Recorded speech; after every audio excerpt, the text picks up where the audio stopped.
Olá, uma ótima tarde a você. Começa agora mais um Agricultura BR. Olá, seja muito bem-vindo. Hoje é segunda-feira, 19 de fevereiro. Acompanhe com a gente que vai ser destaque nesta edição. As confirmações de institutos na Argentina na quebra da safra de soja do país. Colheita da soja avança no Brasil. Você vai ter hoje como está o ritmo nos estados do Mato Grosso, Paraná e Mato Grosso do Sul. A Fibra, a maior indústria de celulose do mundo, confirmou na manhã desta segunda-feira que a Suzano Papel e Celulose entrou em contato mesmo para propor estratégias de mercado.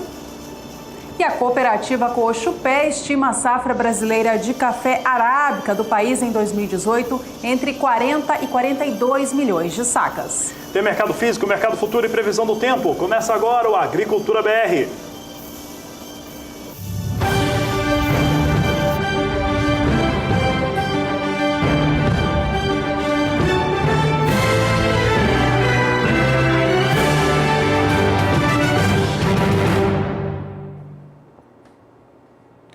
E aquilo que tinha sido discutido na sexta-feira, depois de uma reportagem do jornal Estado de São Paulo, foi confirmado nesta segunda-feira. A Suzano Papel e Celulose realmente procurou a Fibra para propor estratégias. É o que você confere agora no quadro Agroações.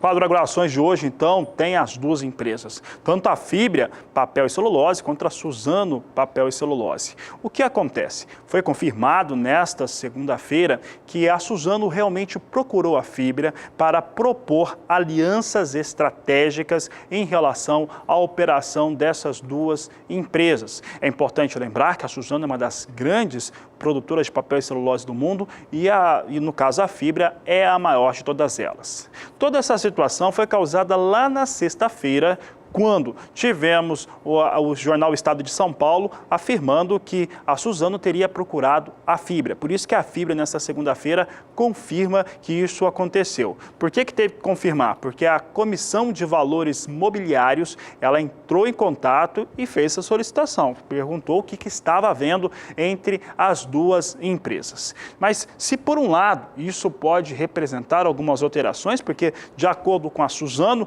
essas conversas ainda são muito preliminares e que estão propondo realmente alianças estratégicas na operação e até mesmo algum tipo de aquisição entre elas. Elas são preliminares ainda, mas isso foi o suficiente para mudar o mercado nesta segunda-feira. Vamos ver como é que vem as ações das duas empresas, tanto a Fibra quanto a Suzano, começando pela Fibra, que é a maior empresa de celulose do mundo. Você tem aqui como é que ela tem se comportado o valor das ações nos últimos 30 dias. Se comporta com alta. No dia 19 de janeiro tinha um valor de R$ 52,81. O valor da ação, no dia 30 do mês passado, R$ 56,47. Em 6 de fevereiro, R$ 54,31. No dia 15 de fevereiro, R$ 53,75. E na última sexta-feira, dia 16 de fevereiro, R$ 57,30 para o valor das ações da Fibra.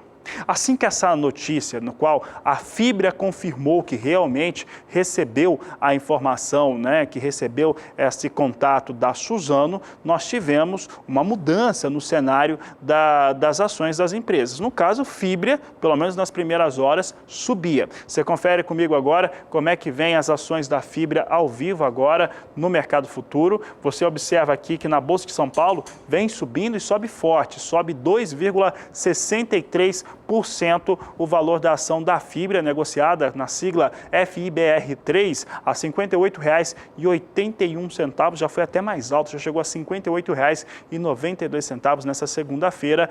Aparentemente, o mercado se anima com essa possibilidade de uma ação conjunta entre as duas empresas. Vimos a fibra, vamos saber agora da Suzano, tradicional empresa, também uma das grandes do mundo. Você observa comigo aqui que nos últimos 30 dias, as ações da Suzano, negociadas sobre a sigla SUZB3, no dia 19 de janeiro, tinham o valor de R$ 21,20 por ação. No dia 30, recuou a R$ 21,06. No dia 7 de fevereiro, recuou mais um pouco, a R$ 20,90. Em 14 de fevereiro, estava em R$ 20,32.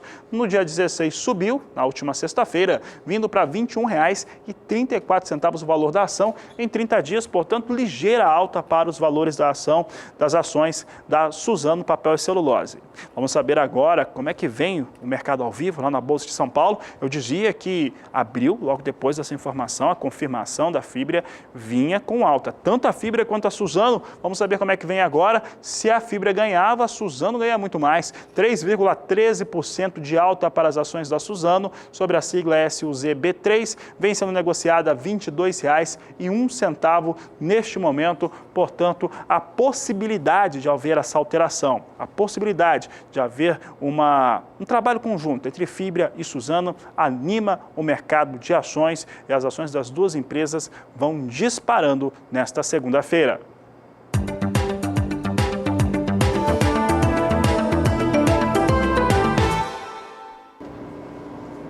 A colheita da soja no estado do Mato Grosso caminha para alcançar metade de tudo aquilo que foi plantado.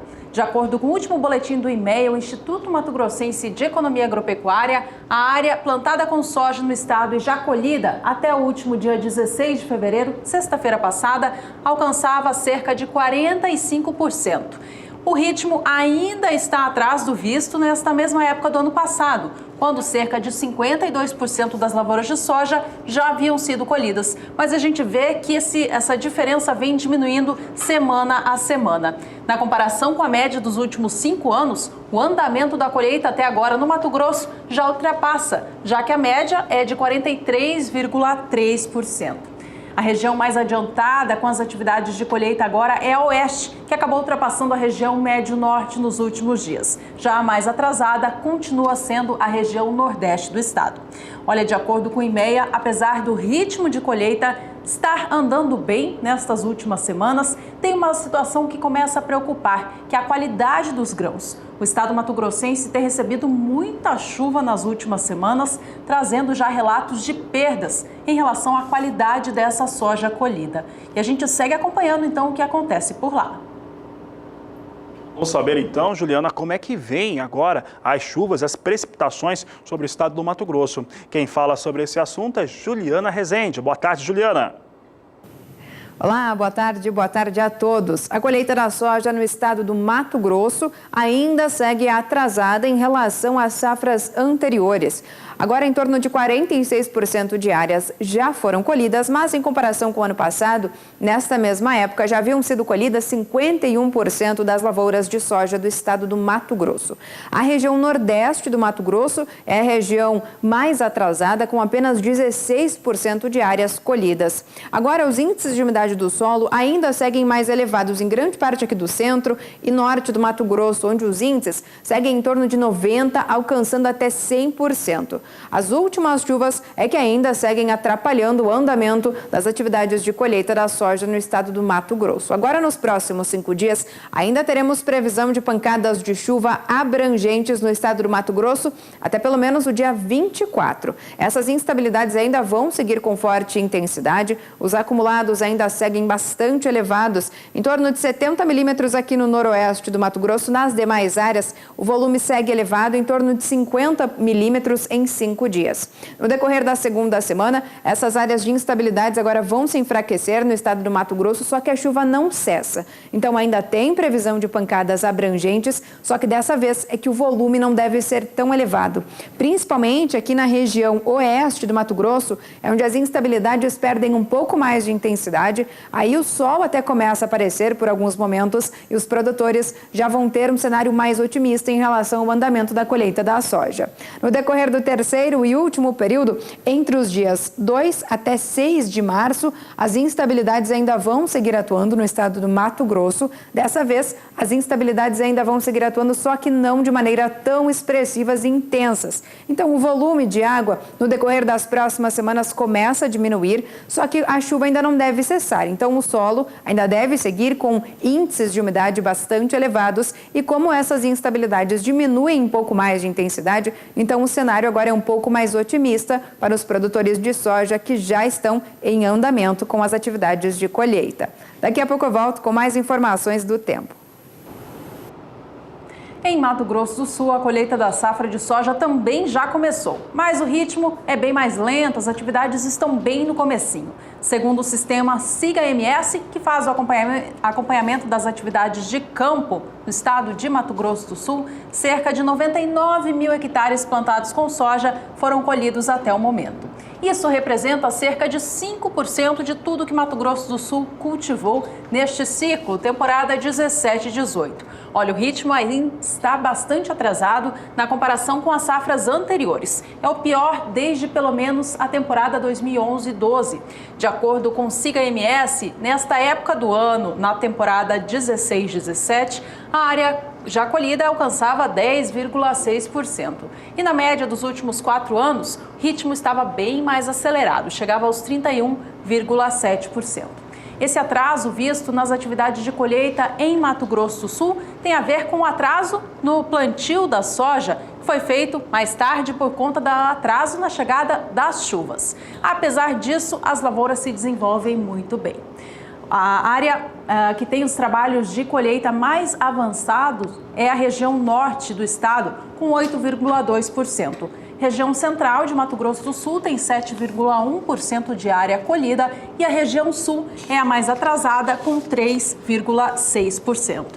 De acordo com o SIGA-MS, a incidência de pragas e doenças foi muito baixa no estado de Mato Grosso do Sul nesta safra. Apenas a ocorrência de plantas daninhas é que teve um aparecimento mais forte. Ainda assim, as lavouras se desenvolvem dentro da normalidade e estão bem nutridas, segundo o sistema. A projeção da safra sul-mato-grossense de soja neste ciclo é de 8.736.000 toneladas, a um rendimento médio estadual estimado em 56 sacas por hectare. Se esse número aqui for alcançado, vai ser a safra recorde de Mato Grosso do Sul.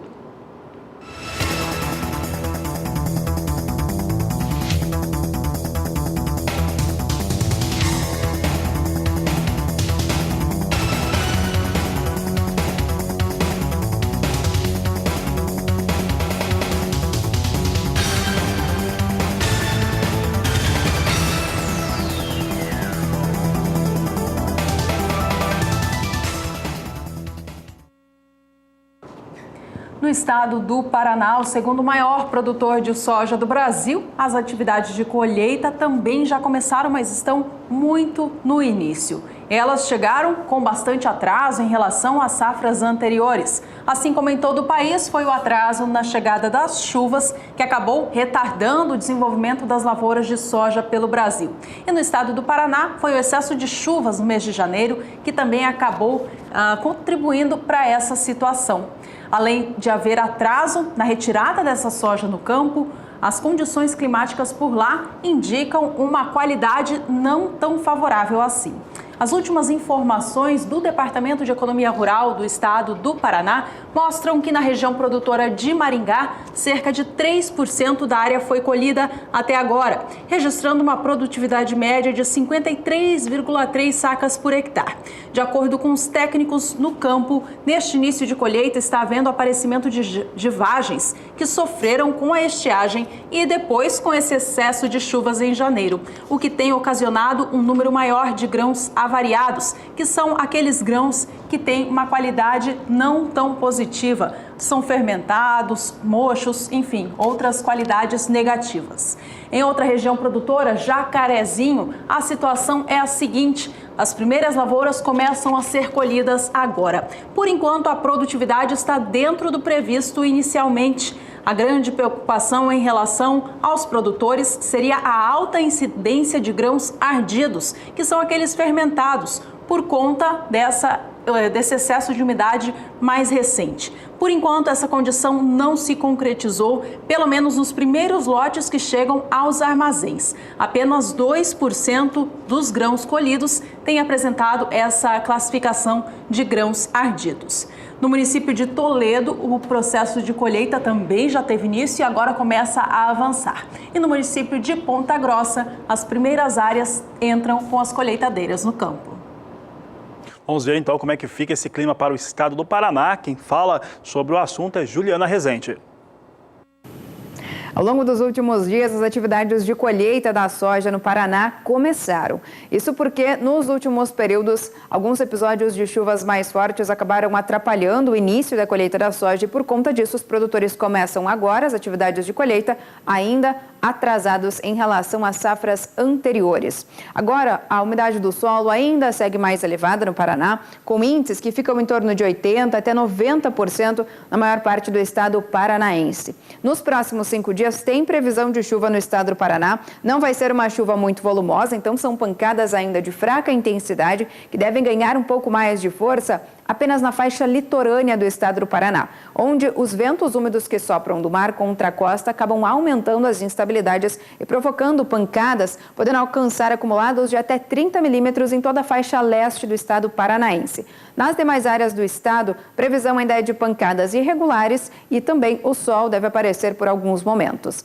No decorrer do segundo período, as instabilidades agora no estado do Paraná voltam a ganhar um pouco mais de intensidade do centro à faixa oeste. Então quer dizer que o interior do Paraná vai voltar a receber pancadas mais expressivas a partir da próxima semana e a chuva já começa a diminuir um pouco mais em toda a faixa litorânea do estado paranaense. No decorrer do terceiro e último período, essa mesma condição de instabilidades não tão fortes e nem tão fracas no estado do Paraná. Então, por conta disso, ainda teremos chuva de maneira mais irregular. As chuvas até seguem um pouco mais persistentes nas áreas mais ao sul do estado do Paraná. De maneira geral, a chuva não vai ser muito isolada e de fraca intensidade, mas também não vai ser aquelas pancadas intensas e também de maneira mais fortes. Então, ao longo das próximas semanas, mesmo com previsão de pancadas ainda que de fraca intensidade no estado do Paraná, o cenário é bastante otimista, porque assim os produtores que já começam as atividades de colheita da soja podem dar andamento às atividades no campo. Daqui a pouco eu volto com mais informações do tempo. Obrigado, Juliana. E por aqui nós seguimos falando a respeito de colheita e agora a colheita em nível nacional, média nacional em todo o país. De acordo com a consultoria AG Rural, até a última quinta-feira ela chegou a 17%. Ela fica quase em média com os 19% da média dos últimos 5 anos, mas fica bem atrás daquilo que acontecia na temporada passada, uma vez que até o último dia 15 de fevereiro de 2017, a colheita já estava em 26%. É importante lembrar que houve atraso no início do plantio da soja, isso faz toda a diferença em relação à colheita. Vamos saber então como é que vem esses dados. Nós temos aqui até o dia 18 de fevereiro de 2018, 17% da safra brasileira colhida. Aqui nós temos uma inversão nos dados, mas aqui eu explico bem rapidamente. Até 18 de fevereiro de 2017 eram 26% que estava colhido, enquanto que a média é de 19%. Portanto, em relação ao que acontecia com a safra brasileira no ano passado, há 9 pontos percentuais de atraso, está mais atrasada a colheita da soja no Brasil. Em relação àquilo que acontece na média dos últimos 5 anos, 2 pontos percentuais de atraso.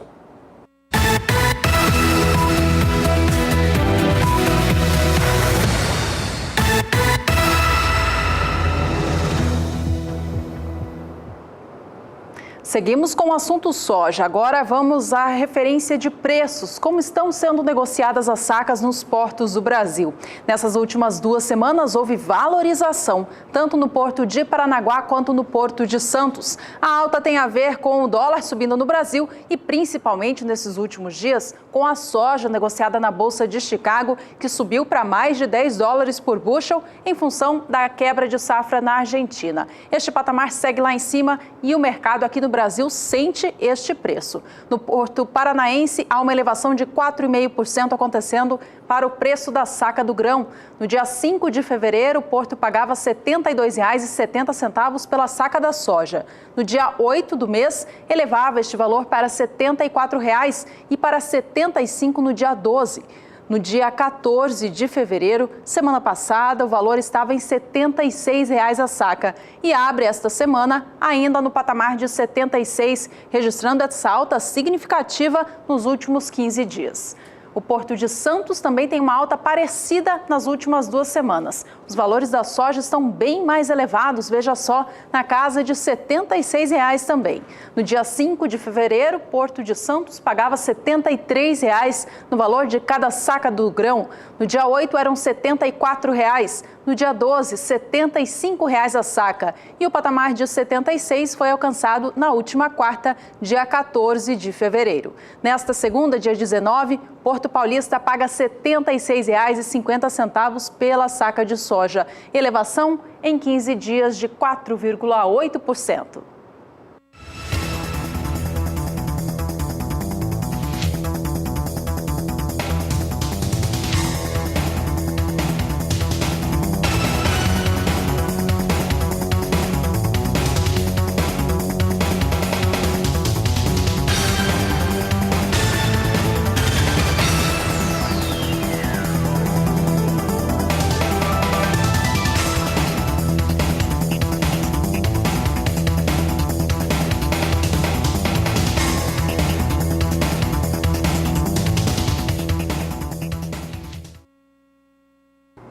A Agricultura BR segue falando a respeito de soja, mas agora a soja no cenário internacional, soja lá nos Estados Unidos. E olha só, de acordo com o NOPA, que é a associação que representa os processadores de oleaginosas norte-americanos, eles processaram, durante o mês de janeiro, 4.440.000 toneladas de soja, o que representa uma queda de 1,9% frente aos dados que foram registrados em dezembro de 2017. Veja conosco. Você tem aqui os números em relação ao processamento de soja norte-americano, aqui está subindo. Janeiro de 2018, 4.440.000 toneladas, enquanto que para dezembro, 4.530.000 toneladas. De acordo com o NOPA, o montante da oleaginosa esmagada em janeiro foi recorde histórico para o mês. Então aqui tem essa situação que é bastante interessante. Mesmo com uma queda frente a dezembro, janeiro, comparado ao mesmo período sazonal, ele tem um desempenho muito bom. Ainda falando a respeito de soja, eu lembro que hoje nos Estados Unidos é feriado, nessa segunda-feira, portanto não tem operação com as bolsas, é o dia do presidente. Agora, falando de soja, a semana passada ela também foi uma semana de fortes ganhos. Esses ganhos, eles têm como parâmetros e como alguns dos argumentos os problemas que a Argentina enfrenta no fator climático. Para alguns especialistas lá da Argentina, a região núcleo, que envolve um pouco de Córdoba, um pouco de Buenos Aires e também de Santa Fé, lá passa pela pior situação de seca, de falta de chuvas, desde 1945. Então, cerca de 70 anos aí que não se tem uma situação tão grave como essa. Isso tem dado sustentação aos preços da soja. Vamos ver como é que se comportou a posição de março. A posição de março ela é interessante porque ela é de mais curto prazo e é disparada aquela que tem maior liquidez. Observe que na última segunda-feira, no dia 12 de fevereiro, estava em $10 o bushel. No dia 13 subiu para $10,08 por bushel. Dia 14 fecha em $10,16. 15 na quinta-feira, $10,17 o bushel. No dia 16 da semana passada, 16 de fevereiro, sexta-feira passada, $10,14. Tem até um recuo aqui, uma correção entre quinta e sexta-feira, algo extremamente normal depois da disparada dos valores com a soja na Bolsa de Chicago, que ganha em todas as demais posições. Entretanto, março chama bastante atenção por conta do volume de negócios, a forte liquidez que há nessa posição negociada em Chicago. E nesta segunda-feira, a moeda norte-americana aqui no Brasil vinha operando próximo à estabilidade, mesmos valores referentes ao fim da semana passada. No fim da semana, o dólar oscilava entre 3,22 e 3,23. A gente acompanha como está a operação do câmbio no Brasil neste momento. Dólar vem com leve alta agora de 0,37%, negociado a R$ 3,23 mais 4. Dólar é de extrema importância para o agronegócio do Brasil, seja na venda dos produtos produtos que são exportáveis ou também na compra dos insumos. Exatamente, Juliana. E nós vamos para um rápido intervalo comercial. Daqui a pouco nós vamos falar a respeito da ONG, aquela que barrou a situação de exportação de animais vivos do país, principalmente bovinos. Eles tiveram essa situação revertida na justiça, está liberada as exportações, mas eles entraram com uma nova ação tentando barrar as exportações. E já no próximo bloco, novidades acerca do Fundo Rural. A Agricultura BR traz agora algumas informações da capital federal, em Brasília, que tem debatido muita coisa, principalmente a questão da reforma previdenciária. Entretanto, o Fundo Rural continua entre os assuntos debatidos e você acompanha agora no Agricultura BR. Pelo menos 5 vetos podem ser votados no Senado ao projeto do Fundo Rural. A bancada ruralista trabalha em várias frentes para derrubar os vetos do presidente Michel Temer. Porque esta foi uma proposta previamente acertada com o governo e alguém, depois de ter acertado e votado, teve força para modificar e certamente coloca a frente parlamentar numa condição que nós não gostaríamos de estar e vamos discutir isso com o governo antes. Mas é claro, se isso for a voto, nós derrubaremos o veto. E uma outra questão que a gente preocupa é o prazo, 28 de fevereiro, né? O prazo de adesão. A gente está vendo no interior do Rio Grande do Sul, onde eu andei, a grande maioria dos produtores e os sindicatos faltam informações para os produtores do que pagar, de que forma pagar, né? O Senado Federal começa a discutir os vetos ao Fundo Rural na próxima quinta-feira. Mas a bancada ruralista já tem reunião marcada para segunda-feira para discutir o assunto.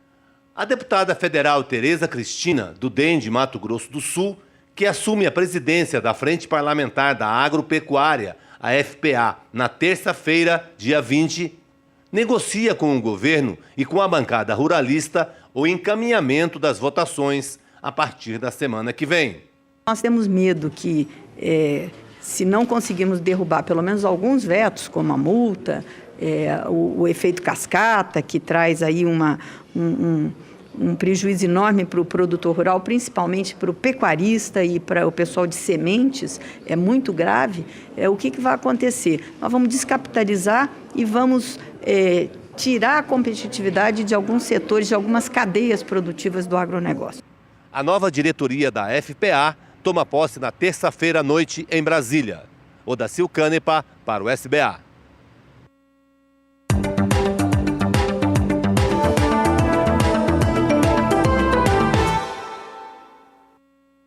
À medida em que andam as atividades de colheita da soja no estado do Mato Grosso, eles também avançam com o plantio do milho de segunda safra. Segundo o IMEA, o Instituto Mato Grossense de Economia Agropecuária, o avanço na semana passada foi de 20 pontos percentuais. A atividade andou muito bem. Segundo os números, a área plantada até o momento chega a 46,3% do total previsto. Nesta mesma época do ano passado, o ritmo de plantio estava mais avançado por conta do clima, que foi bom ao longo de todo o ciclo. Naquela época, 58,3% da safra havia sido plantada.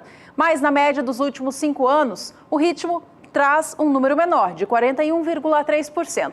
Portanto, apesar do atraso que a safra 17-18 teve, ritmo do plantio do milho de segunda safra no Mato Grosso agora caminha bem. De acordo com o IMEA, a região mais avançada é a Médio Norte. Olha, a área plantada com milho, no Mato Grosso neste segundo ciclo deve ser de 4.460.000 hectares. E vale a gente relembrar aqui que nos últimos dias o IMEA revisou para cima essa expectativa de área a ser implantada, trazendo a informação de que foram os preços se recuperando parcialmente nos últimos meses, que acabaram incentivando os agricultores do estado a investir mais nesta temporada. A expectativa de produtividade média para o milho de segunda safra por lá é de 95 sacas por hectare, o que, se tudo der certo, deve render uma safra de 25.400.000 toneladas.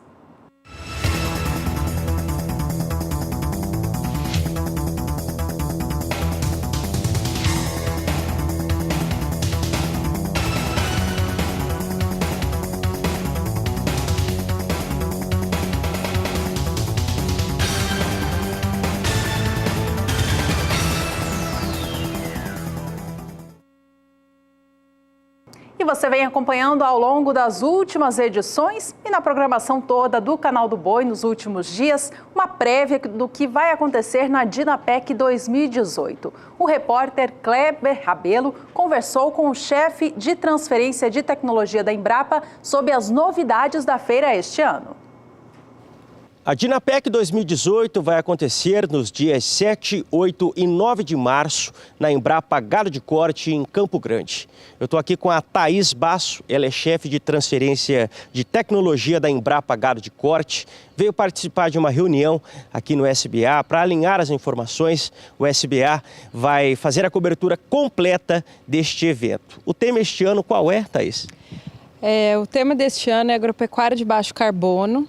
Então, nós teremos várias oficinas, roteiros tecnológicos que vão estar principalmente falando em torno desse tema.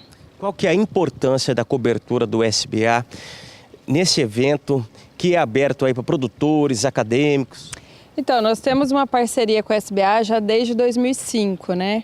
E todos os anos vocês participam muito da Dinapec, fazendo cobertura, trazendo demandas dos produtores também. Então é muito importante que a gente consegue ampliar a divulgação do evento, que ele acontece em Campo Grande, mas o interesse dele é para todos os produtores, não só da região no Mato Grosso do Sul, mas também de todo o Brasil. Então vocês conseguem levar essa informação e a tecnologia que a gente produz para os produtores que estão mais distantes, né? Qual que é a expectativa de público esse ano? Bom, a nossa expectativa é em torno de 3 mil pessoas, né? Que é o público que a gente teve um pouco maior do que o ano passado. E esse ano a gente também está inovando em alguns formatos. Então, além das nossas oficinas e roteiros, nós teremos alguns painéis de discussão durante a Dinapec. Inclusive, vai ser transmitido ao vivo pelo SBA. Qual o convite que você faz para o telespectador do SBA que acompanha a programação? O que você poderia dizer para o pessoal que vai estar lá na Dinapec? O que eles vão acompanhar lá? Então, são 3 dias de bastante trabalho de campo, de várias dinâmicas, né? Então, o produtor, aquele que tem maior interesse em diversificação do sistema de produção, em intensificar, em fazer integração lavoura-pecuária, vai estar sendo discutido isso, vai ter um fórum de discussão para isso, vai ter palestras sobre melhoramento genético, sobre produção de novilho precoce. Então, tudo isso vai acontecer nesses 3 dias, é uma programação bastante extensa e o produtor tem a opção, ele pode acessar o nosso site e escolher quais os roteiros que ele quer participar. Então é o www.dinapec.com. Então é possível fazer a inscrição prévia, a inscrição é gratuita e lá escolher qual a programação, dependendo do que ele tem interesse em participar. Muito obrigado pelas informações. Eu conversei com a Thaís Basso, chefe de transferência de tecnologia da Embrapa Gado de Corte. E Kleber Rabelo para o SBA. E nós estaremos lá, a Agricultura BR vai trazer esse debate, que vai falar um pouco a respeito da integração e principalmente da produção de agricultura com baixo carbono. Por aqui a gente segue o programa, vamos agora saber como anda o mercado do milho no Brasil. O destaque da vez é a região centro-oeste e o período analisado são 15 dias. No estado de Goiás, a gente vê que houve uma alta nestas últimas 2 semanas, mas os valores recuaram para o mesmo há 15 dias. No dia 5 de fevereiro, o estado de Goiás pagava R$ 25,00 na média pela saca do milho. Os valores se mantiveram assim até o dia 8, quando no dia 14, quarta-feira da semana passada, subiram para R$ 25,50. Na sexta-feira, preço de mercado voltou aos 25 e abre essa semana novamente aos R$ 25,00 na média para o estado. No acumulado do mês de fevereiro, no estado de Mato Grosso, há uma ligeira alta. É o que nós vamos ver agora. O estado de Mato Grosso tinha no dia 5 de fevereiro R$ 16,00 por saca de 60 quilos. Já no dia 8, atingiu R$ 16,50 e as checagens da equipe da Agricultura BR verificam R$ 16,50 até esse dia 19 de fevereiro. Em Mato Grosso do Sul, por fim, a alta também foi foi segurada nesses últimos dias para o preço da saca do milho. Lá atrás eram R$ 22,00 na data do dia 5 de fevereiro. No dia 8 do mês, o Estado levava para R$ 22,50 o preço da saca do grão e manteve este valor até este início de semana. Isso resulta, portanto, em uma alta de 2,3% em 15 dias.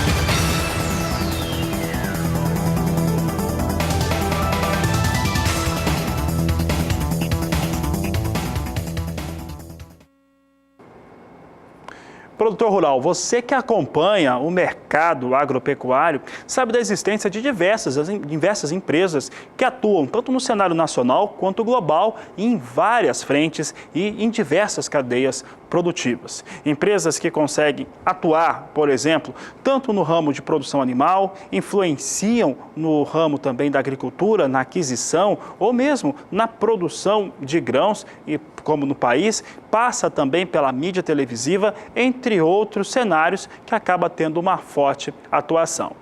Se nós formos trazer um destaque, talvez uma empresa que possa representar melhor essa definição, a JBS deve ser a melhor delas. Atua em diversas frentes na indústria e também no processamento, confinamento e assim por diante. E a JBS agora passa a operar também em um outro segmento, que é o de nutrição animal, através de um investimento bastante forte, que de acordo com a empresa, há 2 anos chega a 40 milhões de reais. A JBS traz em destaque que a partir de agora vai atuar dentro dessa situação para produzir ingredientes para suas fábricas ou indústrias para processamento de carnes de aves e também de suínos, portanto, mais uma ação da JBS que acaba influenciando vários mercados. Importante lembrar que trabalha com processamento, trabalha com a fabricação também de nutrientes e também da própria nutrição, e para chegar a esses produtos faz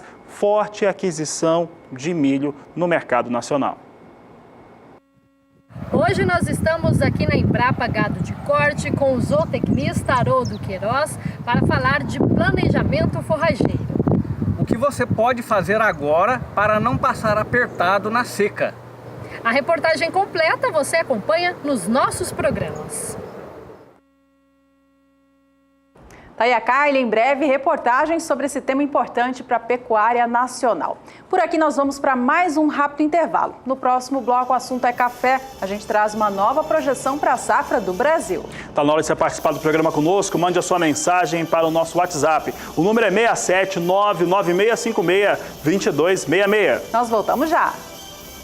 A Agricultura BR de volta. Por aqui o assunto agora é café e as projeções em relação à safra 2018 do grão.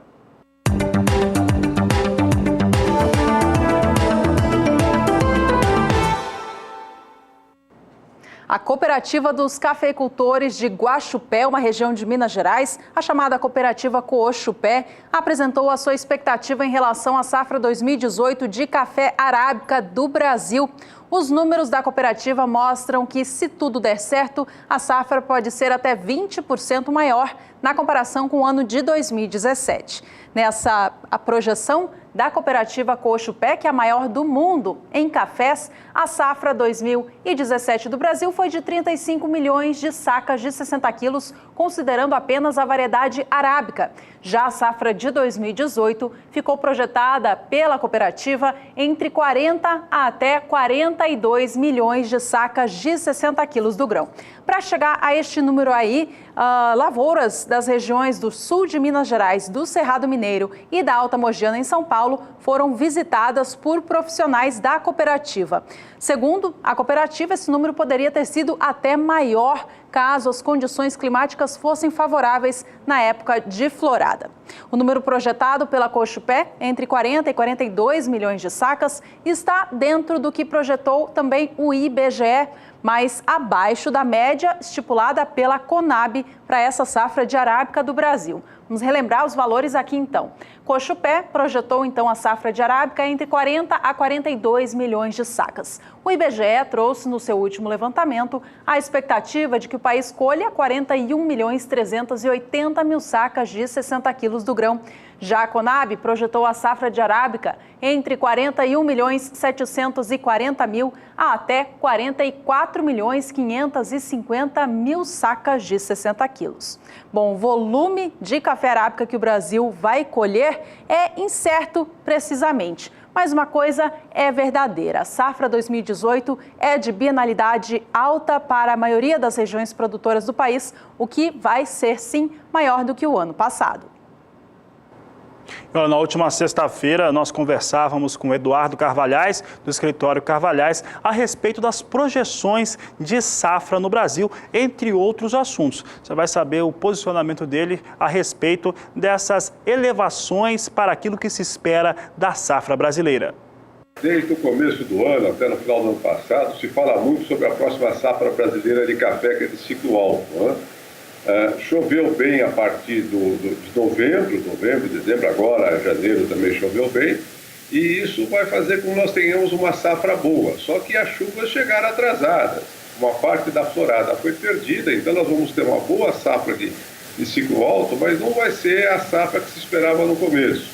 E é interessante esse debate, essa discussão, se a safra vai ser 55 ou 60 milhões de sacas. Na nossa opinião, ela vai ficar abaixo de 60, sim, tá? Mas tanto faz, é isso que eu falo, é bom que o Brasil tenha uma safra grande agora. Você tem que lembrar que nós estamos saindo de uma safra de ciclo baixo, o Brasil mal consegue exportar café agora, porque nós estamos vamos raspar os armazéns para conseguir embarcar aí em torno de 2,5 milhões de sacas ao mês até junho, quando acaba esse ano safra 2017-2018. E essa safra, se for de 55, 56 milhões, é o que nós precisamos. No ano de safra alta, o Brasil pode exportar 33 milhões de sacas, vai consumir 22, são 55.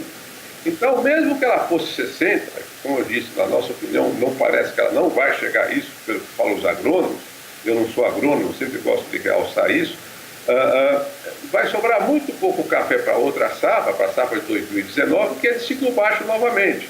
Então, a situação é justa e o Brasil precisa produzir mais café.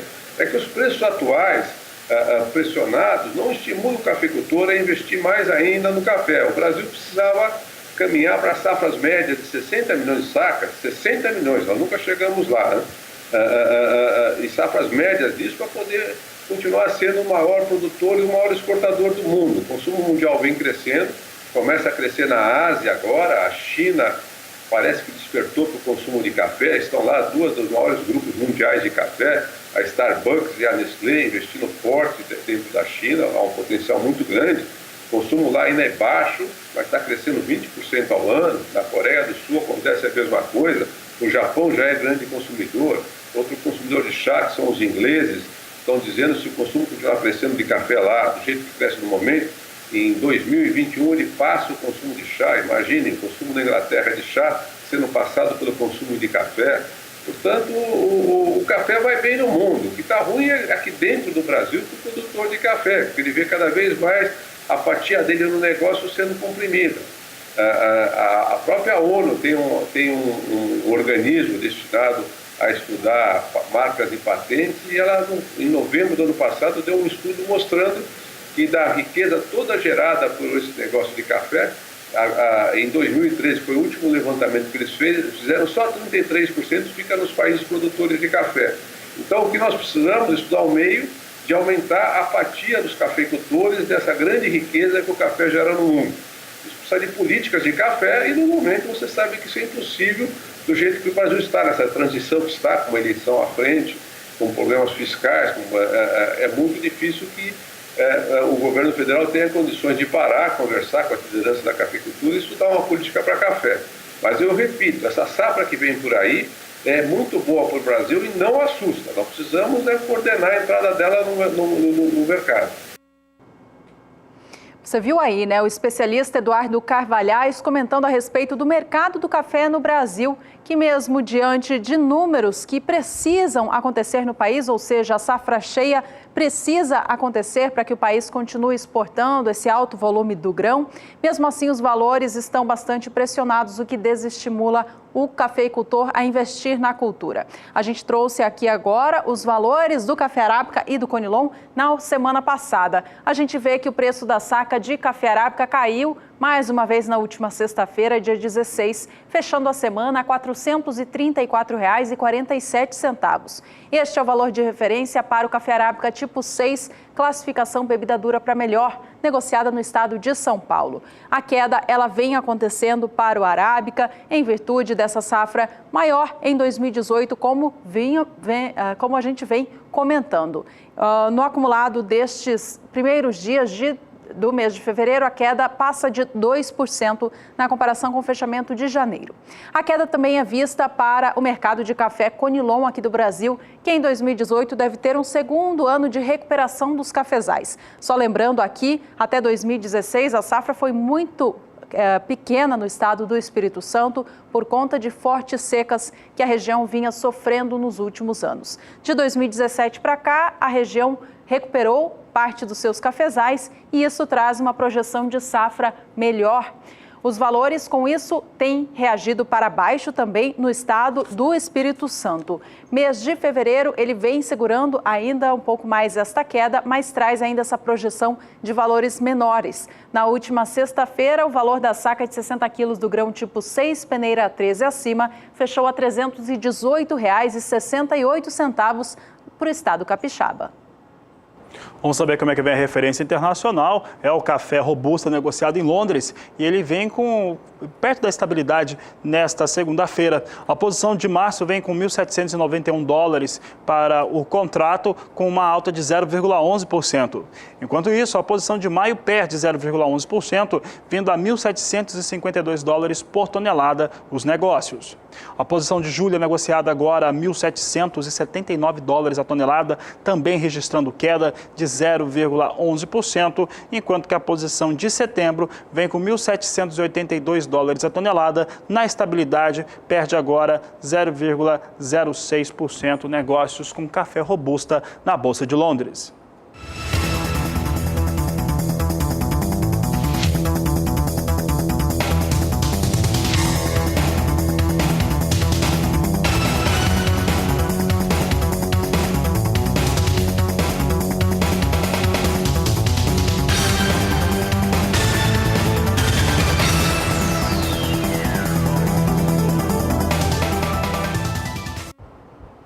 E no próximo bloco a gente fala bastante sobre o estado do Rio Grande do Sul. Você vai ver que as exportações do estado gaúcho cresceram 15% no mês de janeiro.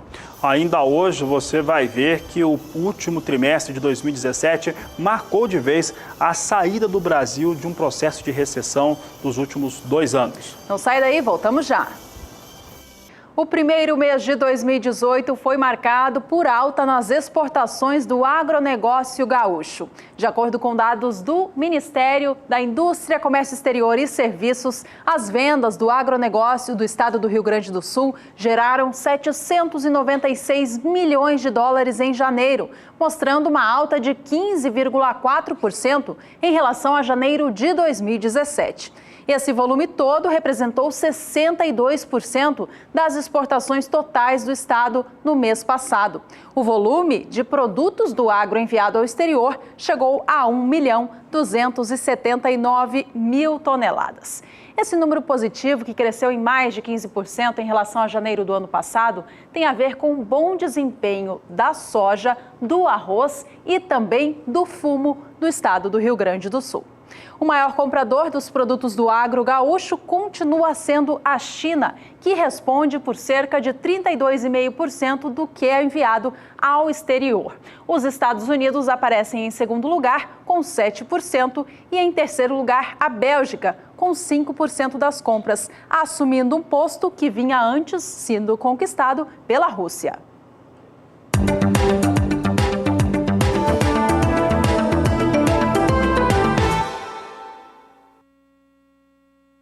E acontece nesta semana no Rio Grande do Sul a abertura oficial da colheita do arroz temporada 2017-2018.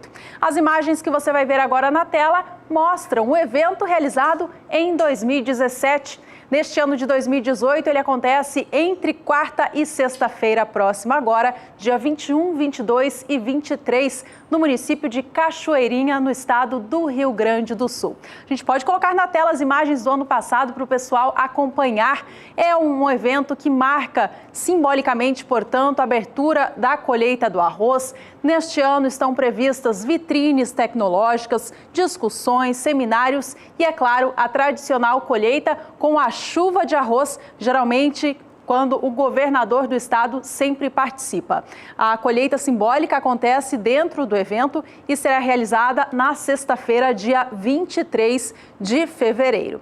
Este ano, o estado do Rio Grande do Sul tem a expectativa de colher 8.200.000 toneladas de arroz, segundo a estimativa da Conab. O Agricultura BR e o Canal do Boi estará em Cachoeirinha fazendo a cobertura deste evento e como foi, você vai acompanhar na programação do Canal do Boi. Vamos saber então como é que vem a previsão do tempo para as áreas de produção de arroz do Rio Grande do Sul. Juliana Rezende traz as informações.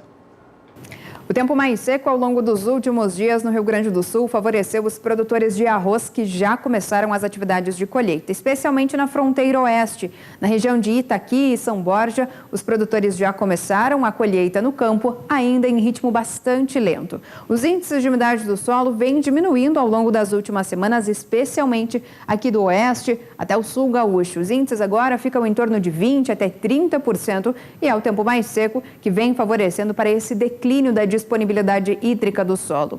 Nos próximos 5 dias, então, ainda teremos tempo mais seco aqui no extremo sul do Rio Grande do Sul, pancadas do centro até o norte gaúcho. Mas são pancadas de fraca intensidade e também de curta duração. O volume de água é baixo e não passa de 15 milímetros em 5 dias. No decorrer do segundo período, entre os dias 25 de fevereiro até o dia 1º de março, o tempo pouco vai mudar no Rio Grande do Sul. Então, tem previsão de pancadas nas áreas mais ao norte do estado gaúcho, e enquanto que na metade sul é o tempo mais seco que ainda vai seguir predominando por conta da atuação de áreas de alta pressão que não permitem a formação de instabilidades. Apenas durante o terceiro e último período é quando a chuva começa a se espalhar novamente pelo Rio Grande do Sul e começa a ganhar um pouco mais de intensidade também. Áreas de instabilidades que acabam sendo trazidas do centro do Brasil até o norte gaúcho é que vão ganhar um pouco mais de intensidade e devem provocar pancadas de chuvas mais expressivas. O volume de água no norte gaúcho fica em torno de 30 milímetros em 5 dias,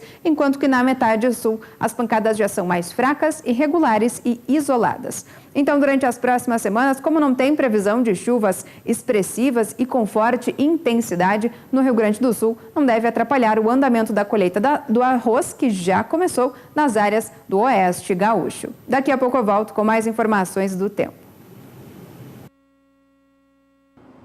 E o mercado do arroz está travado no Rio Grande do Sul, de acordo com especialistas do setor. Isso acontece porque os vendedores, ou seja, os produtores, estão aguardando a realização dos leilões da Conab nesta semana, quinta-feira, dia 22 de fevereiro.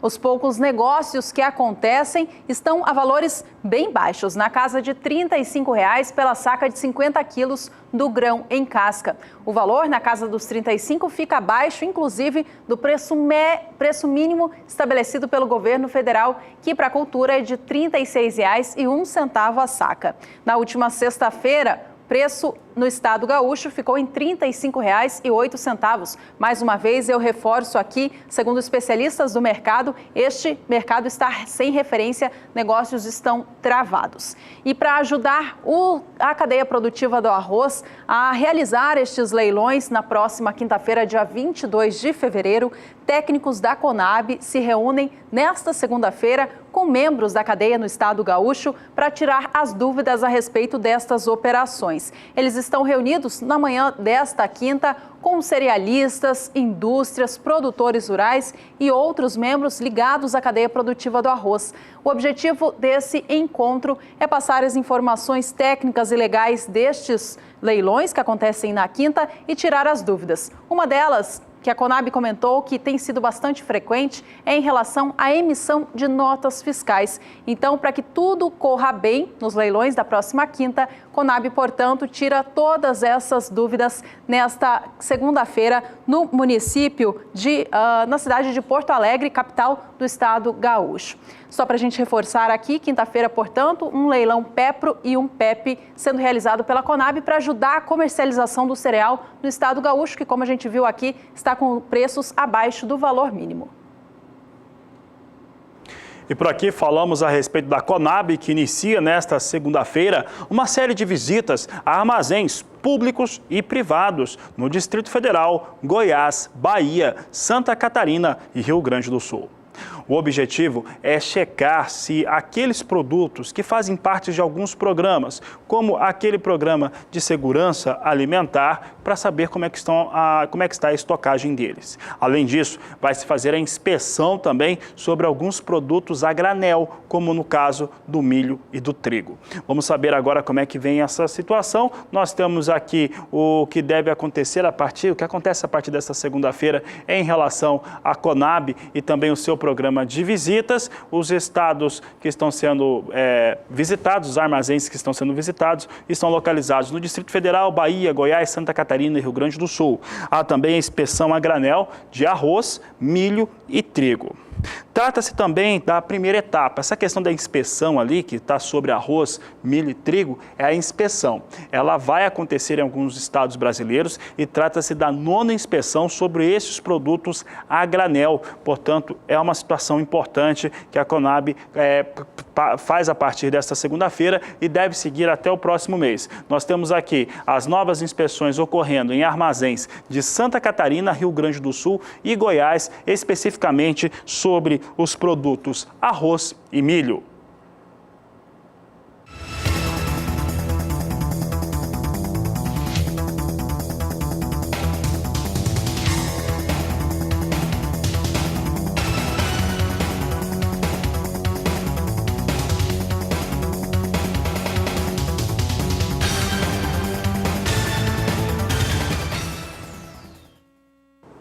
Veja a seguir como estão as contratações do Plano Safra 2017-18. Vamos falar também do valor bruto de produção neste ano. Não sai daí, a gente já volta.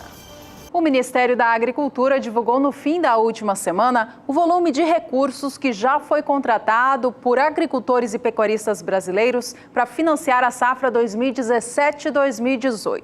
Os dados mostram que no período entre julho de 2017 a janeiro de 2018, os agricultores e pecuaristas do Brasil contrataram 85 bilhões de reais para empréstimo em custeio, comercialização, industrialização e investimento, indicando um aumento de 14% em relação ao que foi financiado em igual período da safra anterior.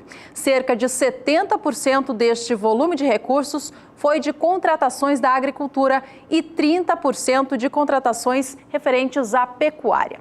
A maior parte dos financiamentos feitos até agora, nesses 7 primeiros meses de Plano Safra, são a juros controlados. O volume total de recurso chega a 63 bilhões de reais. Já as contratações a juros livres representam 22 bilhões de reais neste período. As contratações de custeio são aquelas que representam o maior volume de recursos contratados até agora, de acordo com números divulgados pelo Ministério da Agricultura. O montante em dinheiro contratado para custear a safra 17-18 alcança até agora 48 milhões e meio de reais. Um volume de recursos 4,9% acima do que os agricultores e pecuaristas contrataram neste mesmo período do ano passado. Já as contratações de investimento representam 16 milhões e 900 mil reais até agora, alta também de 24,2%. A alta mais expressiva é para as contratações de comercialização, que crescem em 38,5%, alcançando até o momento 15 milhões e 700 mil reais. De acordo com o Ministério, o aumento observado nos financiamentos de comercialização se deve a preços relativamente inferiores àqueles praticados na safra passada. O que leva os produtores a estocarem produtos aguardando melhor oportunidade de comercialização. Nesse quesito, os destaques de produtos são milho, café, arroz e leite. E, por fim, os recursos de industrialização indicam alta de 17,2% no período, somando até o momento R$ 3.860.000. Só para a gente relembrar aqui, o volume total de recursos que o governo federal disponibilizou para custear a safra 17/18 é de R$ 188,3 bilhões. O montante, portanto, contratado até agora, representa 45% do total colocado à disposição. E o valor bruto de produção da agropecuária brasileira é estimado para o ano de 2018 em 516 bilhões e 600 milhões de reais. Esse valor é 4,9% inferior àquele registrado no mesmo período do ano passado. Portanto, 2017 era quase 5% maior. Veja aqui a comparação de um ano com o outro. 2018 ainda é uma estimativa, é estimada em 516 bilhões e 600 milhões de reais, 4,9% abaixo dos 543 bilhões e 300 milhões registrados em 2017. O que acontece para ter essa queda de 4,9%? Primeiramente, é que há um faturamento estimado com a pecuária 2,3% menor do que em 2017. Mas principalmente por conta dos preços agrícolas, principalmente soja e o milho, essencialmente mais baixo, tem uma queda no valor bruto de produção agropecuária para as lavouras, para a produção de lavouras, de 6,3%. É por isso que tem esse recuo de quase 5% no valor bruto de produção da agropecuária nacional. Bom, Fabiano, chegou agora aquela hora que o pessoal de casa fica esperando muito, é o quadro Agricultura BR Responde.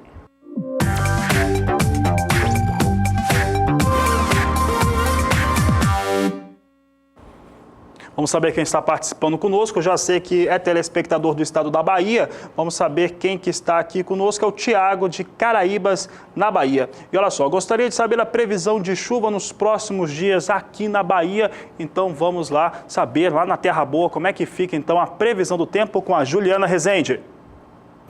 Respondendo à dúvida dos telespectadores Tiago e Anderson, da região de Macaúbas e Caraíbas, no centro e sul da Bahia, onde eles querem saber como é que vai ficar o tempo ao longo das próximas semanas. Bom, nos últimos dias, as instabilidades já atuaram no estado da Bahia e principalmente na região central e sul, o que garantiu até o aumento da disponibilidade hídrica. Agora, os índices de umidade no solo já ficam em torno de 60% a 70% nessas duas regiões. Nos próximos 5 dias ainda tem previsão de chuva no centro e sul da Bahia e são pancadas bastante significativas. O volume fica em torno de 30 milímetros em 5 dias. Então é uma chuva bastante expressiva, o que deve seguir mantendo o solo com boas condições hídricas. No decorrer da segunda semana, entre os dias 25 de fevereiro até o dia 1º de março, as instabilidades voltam a perder um pouco mais de intensidade em todo o estado baiano. Dessa vez, a chuva fica cada vez mais fraca e também irregular no estado baiano. No decorrer do terceiro e último período, entre os dias 2 até 6 do mês de março, as instabilidades voltam a ganhar um pouco mais de intensidade no estado da Bahia e essa chuva acaba ficando associada com instabilidades lá no alto da atmosfera que avançam um pouco mais pelo interior do país. Então, no decorrer deste período, os acumulados já começam a ficar um pouco mais expressivos e aí, por conta disso, então, tem previsão de chuva em ambas as regiões ao longo das próximas semanas. Hoje encerro por aqui a minha participação. Até mais! Até mais, Juliana. Obrigada pelas informações e a gente agradece aqui ao Tiago, do município de Caraíbas, na Bahia, por ter participado. E olha, essa previsão do tempo também foi para o Anderson, do município de Macaúbas, na Bahia, que também pediu informações para o estado. Obrigada, então, a vocês. Um grande abraço a todos por aí. Este foi o quadro Agricultura BR Responde.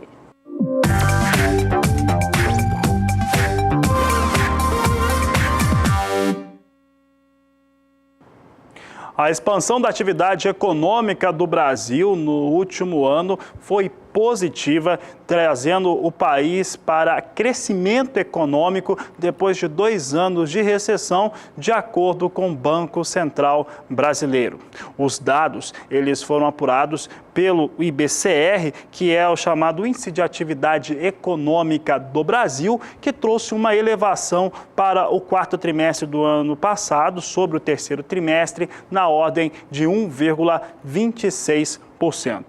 Um outro dado importante em relação aos que foram apresentados é que esse crescimento, depois de 2 anos de encolhimento da economia nacional, ele aponta para um PIB, um Produto Interno Bruto, melhor. Esse IBCR, esse Índice de Atividade Econômica do Banco Central Brasileiro, é uma espécie de prévia do PIB que é feito pelo Instituto Brasileiro de Geografia e Estatística, o IBGE, que será divulgado no próximo dia 1º de março. E a ONG Fórum Nacional de Proteção Animal protocolou na semana passada um recurso para tentar restabelecer a liminar que no início deste mês de fevereiro havia barrado as exportações de animais vivos pelos portos do Brasil. Só para a gente lembrar, no dia 2 deste mês, o juiz federal Djalma Moreira Gomes, ele acatou o pedido dessa ONG para barrar o envio de animais vivos do Porto de Santos que iriam para a Turquia. Depois de 2 dias, essa liminar acabou sendo derrubada e os animais embarcaram sim para o país comprador. E de acordo com a Sociedade Rural de Rosário, na Argentina, a seca na região chamada Núcleo Central, onde estão as áreas mais produtivas do país, realmente é gravíssima. Para que o pessoal consiga visualizar em casa, é a região chamada de Santa Fé, norte de Buenos Aires e sudeste de Córdoba, que são as regiões mais afetadas. De acordo com a Sociedade Rural de Rosário, as chuvas que caíram nos últimos 60 dias lá estão entre 25 milímetros até 30 milímetros de chuva. É cerca de 10% daquilo que deveria ter chovido para o mesmo período. O que dá conta, de acordo com essa instituição da Argentina, para a pior seca dos últimos 70 anos. Segundo a Sociedade Rural de Rosário, não se tem uma crise hídrica como essa desde o ano de 1945. E de acordo com os dados apresentados na última sexta-feira por essa instituição, a Argentina deve mesmo ter uma quebra de 10 milhões de toneladas na sua produção de soja. Pois é, Fabiano, apenas para a região Zona Norte, como eles chamam, a Zona Núcleo, perdão, como a Bolsa de Rosário chama, a queda estimada para a safra é de 4 milhões de toneladas. Os números apresentados na última sexta-feira, dia 16 de fevereiro, mostram que a derrubada na safra de soja dessa região do país deve sair de 20 milhões e 600 mil toneladas colhidas na temporada passada para 16 milhões e 800 mil no ciclo atual. E recentemente o Agricultura BR trouxe aqui em destaque os dados do Instituto de Economia Agrícola do Estado de São Paulo. Você vai conferir agora em detalhes as culturas na reportagem de Gustavo D'Angelo. O levantamento realizado pelo Instituto de Economia Agrícola, o IEA, e a Coordenadoria de Assistência Técnica Integral, a CAT, ambos órgãos da Secretaria de Agricultura e Abastecimento do Estado de São Paulo, traz informações sobre as principais culturas do estado e apresenta as previsões iniciais de área e produção para as safras paulistas 2017 e 2018. Os cálculos são obtidos através da sistematização de dados coletados nos 645 municípios do estado.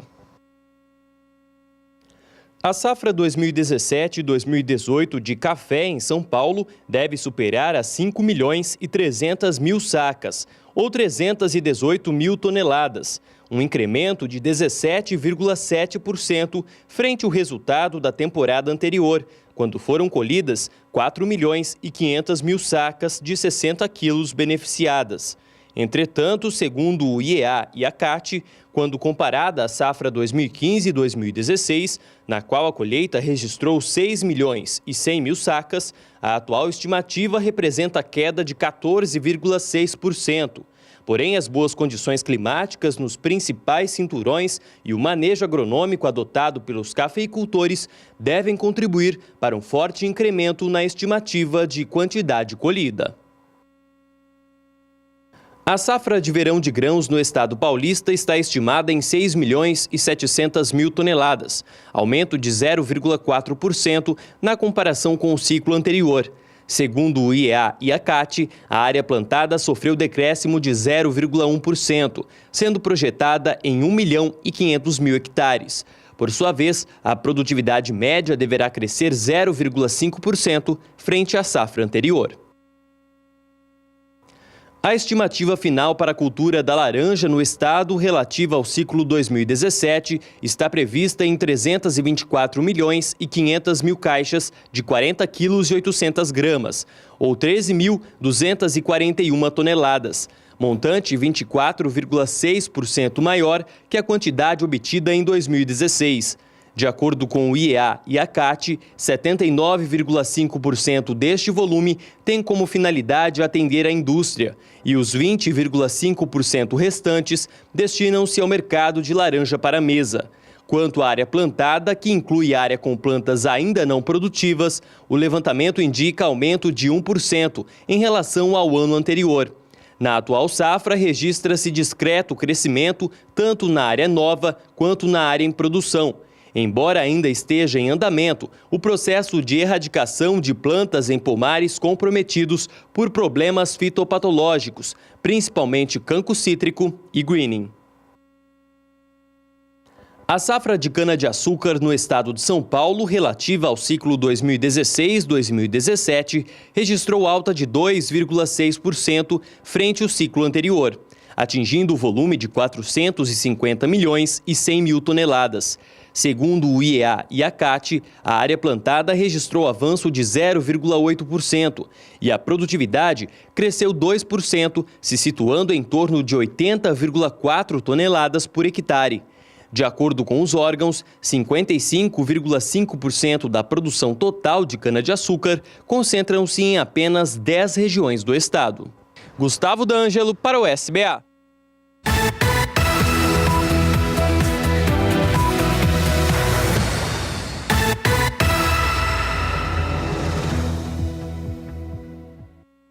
E a gente volta aos indicadores da soja pelo Brasil para mostrar como que o mercado tem negociado a saca do grão. A região destaque da vez é a Sul. A gente começa mostrando o mercado paranaense. Nos últimos 15 dias, houve alta de 2,5% no valor pago pela saca do grão na média estadual. No dia 5 de fevereiro, o estado do Paraná tinha o valor médio de R$ 68,25 pela saca de soja. No dia 8 do mês, o valor subia para R$ 69,00 e para R$ 69,50 no dia 12. Dia 14 de fevereiro, o preço da saca da soja no Paraná subiu para o patamar de R$ 70,00 a saca. No dia 14, eram R$ 70,25. E nesta semana, cotação abre a R$ 70,00 a saca, indicando a alta de 2,5% em 15 dias. No Rio Grande do Sul, a alta é um pouco mais expressiva, 4,7% de alta para esse período considerado. São 15 dias, é mais ou menos aquilo que está dentro do mês de fevereiro, desde o início do mês. No dia 5 de fevereiro, tinha um valor de R$ 68,25 a saca. No dia 8, chegou a R$ 69,00 a saca. Seguiu subindo no dia 12 para R$ 69,75. No dia 14, R$ 70,75 por saca de 60 quilos. Nova alta nesse dia 19, R$ 71,50 a saca de 60 quilos no estado do Rio Grande do Sul.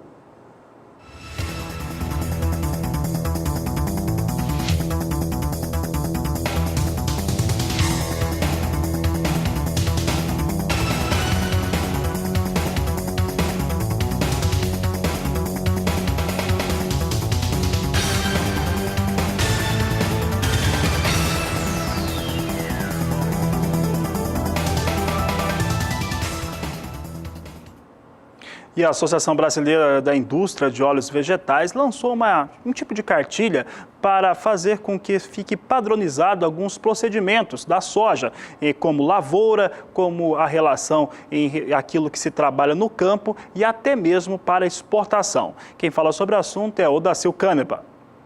A Organização das Cooperativas Brasileiras, OCB, reuniu em Brasília representantes de entidades do agronegócio para apresentar o Manual de Boas Práticas de Classificação de Soja. Isso aqui é uma iniciativa de 4 entidades, né? A OCB, a ANEC, a SEBRA e a BIOV, né? E a necessidade surgiu porque existe aí dúvidas às vezes, conflitos, formas diferentes de fazer a classificação. Então agora não vai haver formas diferentes. Nós estamos elegendo uma forma única para trabalhar, o que facilita, porque aí se um classificar, o outro classificar, vai classificar da mesma forma, da mesma orientação, né? Então esse eu acho que é um mérito que nós vamos ter de, com esse trabalho, facilitar para todo mundo e ter resultados bem harmônicos, com toda a transparência, com toda a tecnicidade e aplicando sempre as melhores tags, a melhor informação científica naquele momento. A cartilha coordenada pela OCB vai ser destinada a todos os produtores de grãos do país. Além da edição impressa, o produtor pode ter acesso via internet. Cada um vai ter como pegar alguns números dela que vão ser impressos. Além disso, ela pode reproduzir. E o ideal é que cada produtor de soja nesse país tenha essa cartilha. Muito mais do que o classificador lá na mesa de classificação, na balança da cooperativa ou do armazém cerealista. Cada produtor também deve ter acesso a essa cartilha. Eu acho que ela vai ser disponibilizada também no meio eletrônico e através da internet os produtores podem acessar, podem pesquisar, podem estudar. Isso é a maneira mais econômica, mais viável de fazer hoje. Mas eu acredito que ela em muito pouco tempo vai estar na mão de praticamente 100% dos produtores de soja do Brasil e em cada armazém que vai receber soja aí por esse Brasilzão afora. Os produtores de soja querem manter a padronização do produto até a hora de exportar. Já é uma cadeia muito organizada. O que esse manual se propõe é basicamente uniformizar os procedimentos, fazer com que todo mundo pratique a classificação da mesma forma e para que se reduza muito aí os conflitos que possam ocorrer em função da classificação. De Brasília, Odacil Canepa para o SBA. E chegamos ao minuto final desta edição. A gente sempre traz aqui a cotação da soja na Bolsa de Chicago, mas lembro a você que nesta segunda-feira é feriado nos Estados Unidos e por isso não há contratos acontecendo hoje. Na terceira edição do programa, você acompanha como foi o fechamento da moeda norte-americana no Brasil. Essa edição vai ficando por aqui. A você, obrigada pela companhia e a gente se vê em breve. Este é o Agricultura BR. A inteligência e a transparência do agronegócio sempre com você. A todos uma ótima tarde e até mais.